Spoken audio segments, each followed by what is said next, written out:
Wife's real partner post BACKFIRES. Divorce PAPERS and HRDSTROYED her. Hello everyone. Dear listeners, please share your thoughts in the comments section below. And don't forget to like, share, and subscribe. Now let's begin the video. Using a throwaway for obvious reasons with certain specifics modified to preserve anonymity. That picture hit me harder than a punch to the gut. No warning, no build-up. Just a casual scroll on a quiet Saturday morning, still in my robe, watering the damn lawn like I had every weekend for the past 27 years. The sun was barely peeking out, the coffee machine was still hissing behind me, and for a moment everything felt normal, routine, safe, until my phone buzzed. It was Alice, well, not directly. It was a Facebook post, a photo. She was in Dallas at a sales conference, supposedly. In the picture, she and the golden retriever from her office were there, flashing their teeth and with zero sign of spine. Had one arm wrapped around her shoulders, the other holding 2 drinks, and her head was tilted toward him as if they were posing for some engagement shot. Her hand rested on his chest, and the caption read, "My real partner." It had 2 hearts, 57 likes, and 16 comments, all nauseating. "Love you too, office goals, just say it already." I stared at it with tears of fury blurring my vision.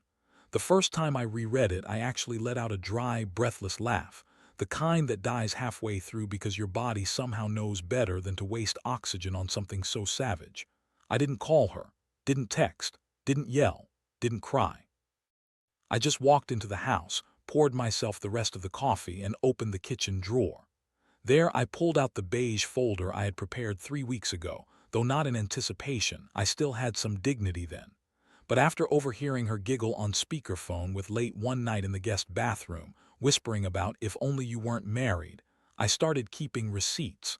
First, emotional ones, then legal documents, every little piece of proof I could compile. The folder held everything: petition papers, disclosures, property division sheets. When my lawyer called, his tone was clean and aggressive. I slid the folder across the table like I was throwing down the final card in a game. Then I went to Facebook. Her post was still up, of course, it was. I typed, "Congratulations, the divorce papers are on the kitchen table," then posted it and logged out. I stepped outside to water the grass again. The sprinkler hissed like nothing had happened, but the taste in the air had shifted, like burnt coffee and pennies. And hey, if you're reading this and you're one of the 98% watching without subscribing, maybe do it. It keeps the crew motivated to drop more of this slow burn justice. Thanks. I went back inside and heard the silence breathing around me. She was already starting to unravel. She called that night just as I expected, probably right after her friend texted, Alice, check your Facebook." Her voice was too cheerful, that fake upbeat tone she uses when she knows she's been caught but still tries to sound innocent. "Hey babe," she drawled out the word like syrup. "I saw your little comment. You're not actually mad, are you? It's just a joke." Everyone at the office does that, a running thing, work husband, work wife, just for laughs. I didn't interrupt her little dance. Let her fill the silence with nervous giggles and excuses. It's amazing how much rope people will give you when they don't realize they're hanging themselves. She kept going. "It's just, you know how he is. He's harmless. God, you're overreacting." When she finally paused for a breath, I said 3 words, "Check the kitchen." There was a 2-second dead silence before we both burst out laughing. "Oh my God, you're joking, right? You didn't actually." I didn't reply. Her laughter thin and shaky, a waver behind it. "You're such a dork," she said, trying to brush it off. "This is overreacting. It's a stupid caption. I meant nothing by it." Yeah, just like she didn't mean anything when I overheard her call at 11:37 p.m. on a Tuesday, 3 weeks ago, whispering from the laundry room, "You look so good today in that gray shirt. Stop it." I still remember blushing through that meeting, thinking of what it would have been like if we didn't have to lie and sneak around. Yeah, real jokey stuff. That night is when I called my lawyer, set things in motion. I told him we weren't quite at the iceberg yet, but I could see it on the radar. He told me start gathering quietly: emails, financial records, insurance forms. When it hits, move fast, don't engage.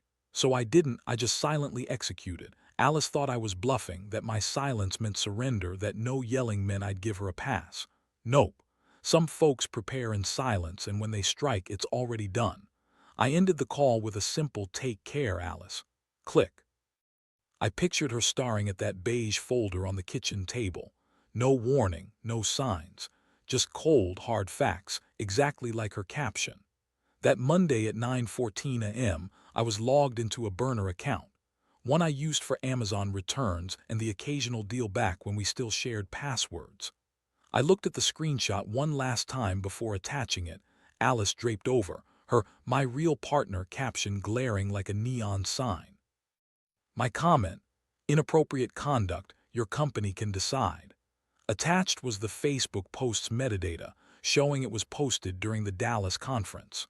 A two-liner: not sure what your internal policies are, but this photo appears to be taken during company hours at a company event, involving an employee in a supervisory role making public claims about a romantic relationship with a subordinate.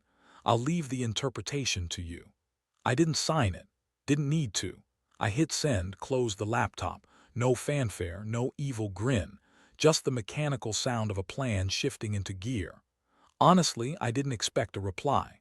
Corporate HR is slower than molasses unless there's some legal fire under their feet. Alice had mentioned more than once, and usually while sipping wine, that her company had a zero-tolerance policy on undisclosed inter-office relationships, especially with a power gap. Had just been promoted, trained last year by her. She was even on the promotion panel. The company had just launched a new branding campaign: integrity, excellence, respect. So when she declared her real partner is her supervisor in truth, it wasn't just rule-breaking, it was an open declaration of liability. She didn't realize what she was doing. I went outside again, trimming the hedges. The birds didn't care. The neighbor waved. It was just another normal morning until I felt that quiet bureaucratic rumble, the one only you notice when you're the one who pulled the pin. By noon, her Facebook post was gone. By 3 p.m., I got a text from Dawn, just one word: "Bro, HR just opened a case." Boom. That night, while she was probably concocting a weak apology in her hotel room, or maybe thinking this was overreaction, I sat in the garage with a legal pad, a glass of scotch, and a checklist I'd been building since the laundry room phone call. Item 1. Transfer my 401k into a separate trust, already set up. Had walked me through it over a lunch that felt more like a war briefing. The trust was airtight, no marital claims, no loopholes, she wouldn't touch a dime. Item 2, change the beneficiary of my life insurance. Now my sister, she's practical, no fuss, raised her own kids. She'd sign, move on. Item 3, bank accounts.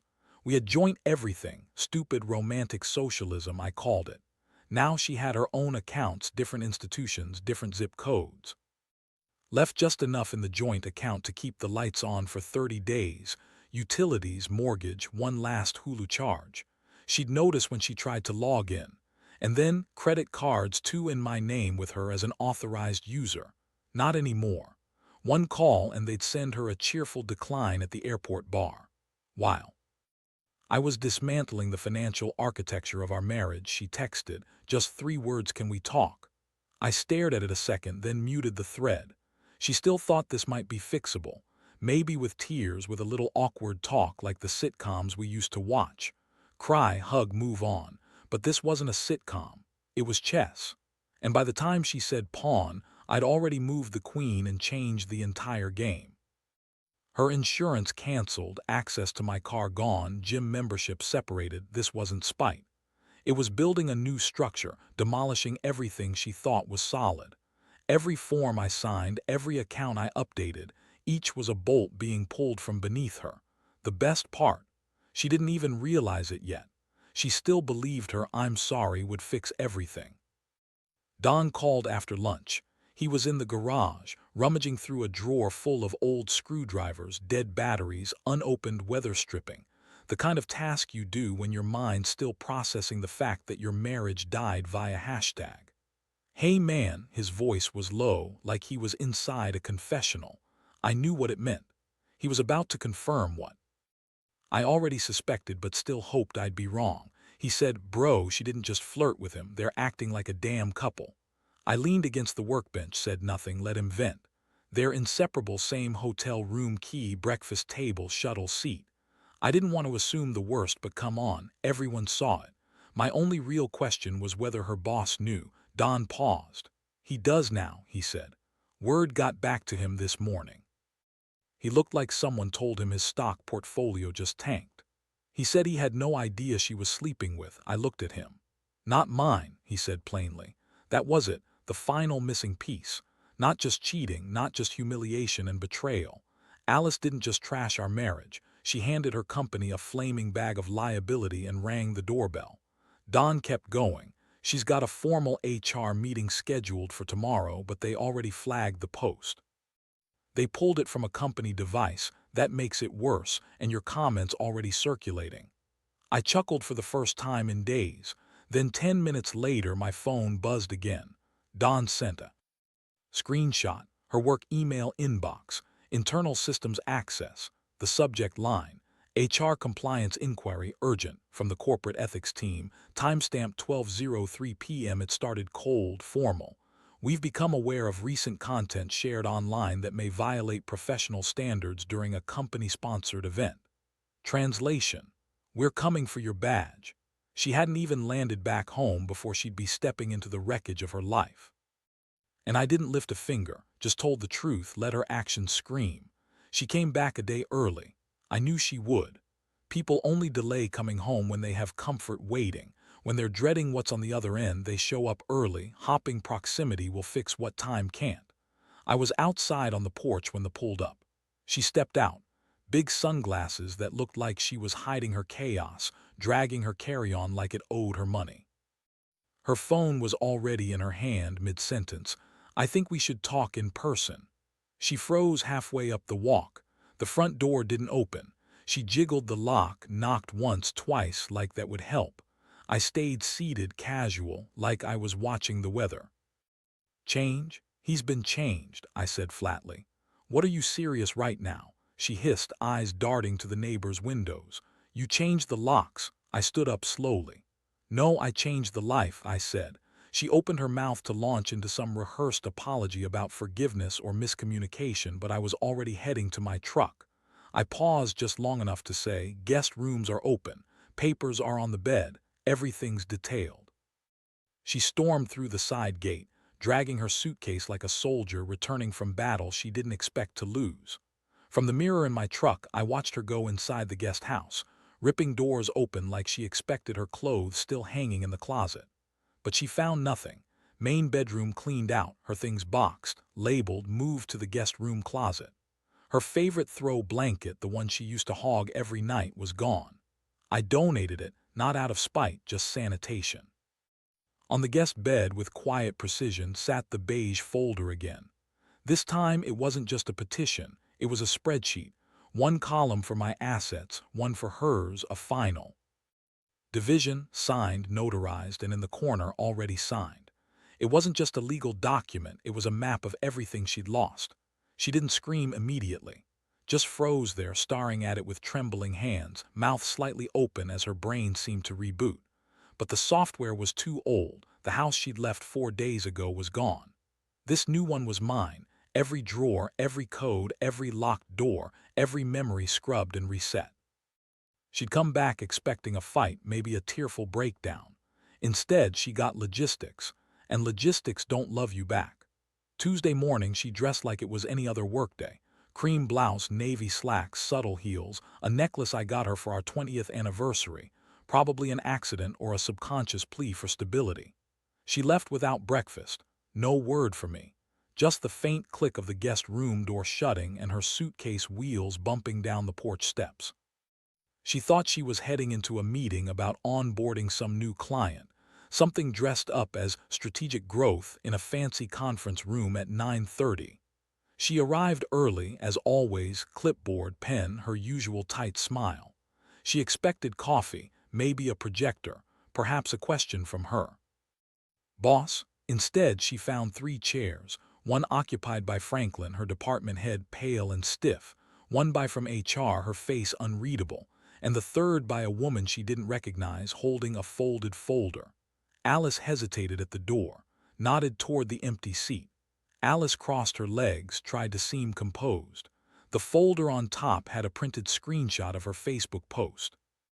Beneath it, messages she and exchanged, timestamped and high-resolution photos from Dallas at a rooftop bar inside a hotel room, all during work hours. Franklin cleared his throat. "Alice, we've reviewed some material that was brought to our attention." Her mouth opened slightly, the moment her heart instantly pounded. "And I were just close friends," she whispered. The lawyer, who was a little too confident, tilted his head. "Your messages suggest otherwise. Under the company's code of conduct, any romantic relationship with a subordinate must be disclosed, especially involving a supervisor." Alice looked at Franklin. "You knew we were close. We worked well together." Franklin snapped. "I didn't know you were sleeping with him, and I didn't know you were doing it on a company trip." Her face drained, her hands gripping the arms of the chair as if the room was tilting. His tone turned clinical. "This meeting is part of an internal review. Until it's concluded, your access is suspended and your responsibilities reassigned." Then came the whisper. "Are you terminating me?" The lawyer silently stacked the papers, closed the folder, and slid it aside. "We're conducting a full review," he said. "You'll be contacted with next steps." Alice sat there, quiet, silent, eyes vacant, like she'd finally realized the joke was no longer funny. By noon, her name had vanished from the company directory. Dawn heard from me again, just one word: locked. Her work email disabled, her laptop access revoked, her badge deactivated. HR moved quick once they got involved. Alice had spent years climbing, polishing her reputation like a silver trophy. But one caption, one drunken night, and she was done. She didn't drive home. Dawn said she left the building as white as chalk, stormed straight to her car without saying a word to anyone, didn't even glance back at the desk where she used to stop and compliment someone's earrings. To everyone, she was radioactive. I heard the tires crunching gravel, then the slam of the door, and she was inside, shouting from the hallway, "You're just going to ruin my career like this." I stayed in the den, flipping through a gardening catalog, acting like she wasn't even there. She stormed in, wild-eyed, voice rising. "I made one mistake, that stupid thing, and you go nuclear. You think this is fair?" I calmly pulled out my phone and played a pre-recorded message I made an hour earlier. "Please direct all communication through counsel. I will not respond personally. Further attempts will be documented." Her jaw dropped. For a second I thought she'd laugh again, but her face crumpled, the realization that the joke was over. She tried again. "So this is it? You're really just going to shut me out of my own life?" Still nothing. She stood in the doorway, fists clenched, trembling with rage, used to controlling everything, now realizing she couldn't. "You think you're so smart," she hissed. "Well, congrats, you win." Then she muttered under her breath, passing the hall table, and saw a pile of mail. One white envelope from HR, marked confidential, addressed to her at home. She didn't open it, didn't need to. Everything was slipping away. For the first time she understood. There was no one left to pull her back, no supervisor, no assistant, no husband, just silence. The slow, sinking silence of consequences in a house that no longer belonged to her. The courtroom was too cold, too bright, too quiet.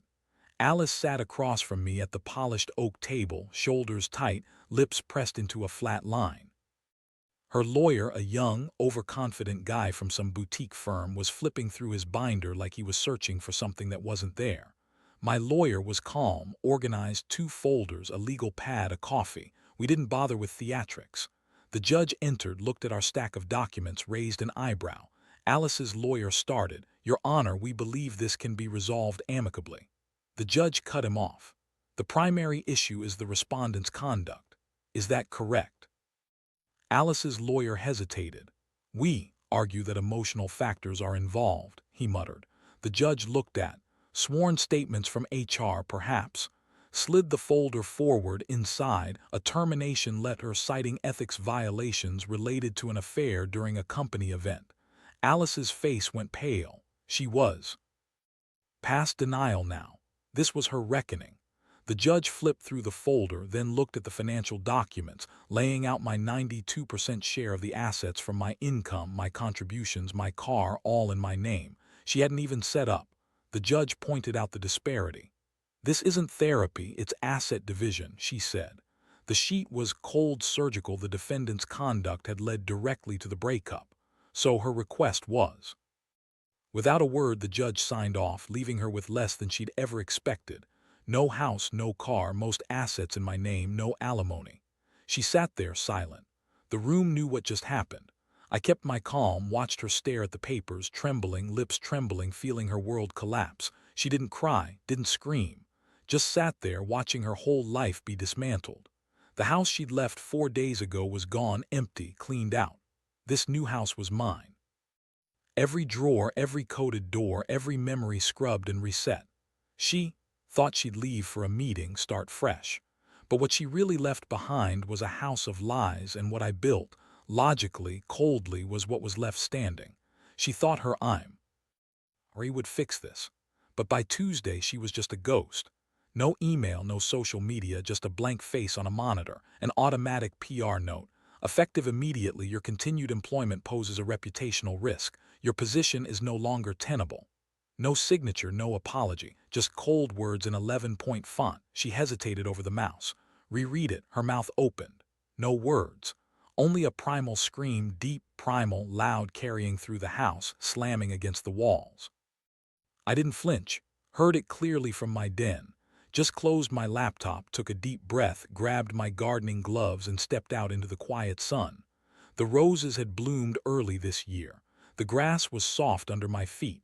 For the first time in a long time, there was silence. No absence, no loss, just peace. A peace she'd never understand.